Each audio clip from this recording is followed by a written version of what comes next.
بسم اللہ الرحمن الرحیم۔ امام حنیفہ رحمۃ اللہ علیہ اور 3 طلاقیں۔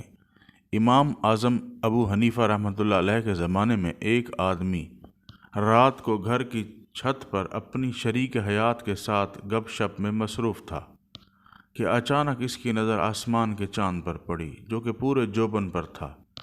نہ جانے اسے اچانک کیا سوجھی کہ اس نے کہا، اگر تم اس چاند سے زیادہ خوبصورت نہیں تو میں تمہیں طلاق دیتا ہوں۔ اب جب کہ اس بات کا ادراک ہوا کہ بیوی چاند سے زیادہ خوبصورت نہیں ہے تو اسے اپنی بیوی کی جدائی کا خوف ستانے لگا۔ اس سلسلے میں وہ فتویٰ لینے مختلف علماء کرام کے پاس چکر کاٹنے لگا۔ اس زمانے کے علماء نے کہا کہ آپ کے ان الفاظ کے بعد طلاق واقع ہو گئی ہے، لہٰذا آپ اپنی بیوی سے الگ ہو جائیں۔ بیچارہ بہت پریشان کہ کرے تو آخر کیا کرے، جائے تو کہاں جائے۔ اسی پریشانی میں آخرکار امام ابو حنیفہ کی مجلس میں پہنچا اور اپنا دکھڑا سنا دیا کہ حضرت، جذبات کی روح میں بہہ کر میں نے یہ الفاظ بول دیے، اب میں کیا کروں، آپ کوئی حل بتا دیجئے۔ امام فرمانے لگے کہ اس میں پریشانی کی کیا بات ہے، تمہاری بیوی چاند سے تو کیا تمام دیگر مخلوقات سے زیادہ خوبصورت ہے۔ جاؤ، تمہاری اور تمہاری بیوی کی طلاق نہیں ہوئی، اپنی بیوی کے ساتھ تم رہ سکتے ہو۔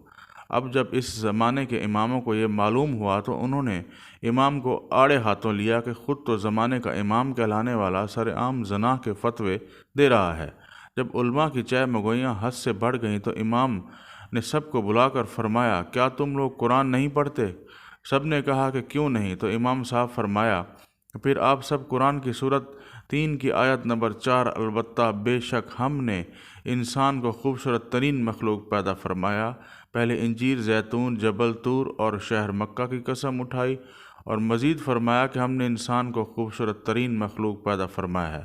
اب میں آپ احباب سے پوچھتا ہوں کہ اللہ نے 18,000 اور بھی مخلوق پیدا فرمائی ہے، کیا کسی اور کے بارے میں یہ فرمایا ہے؟ سب نے کہا نہیں۔ امام صاحب نے فرمایا کہ یہ صرف انسان سے کہا گیا ہے، تو یہ یاد رکھو کہ عورت بھی انسان ہے، لہذا تم اپنے فتوے اپنے پاس رکھو۔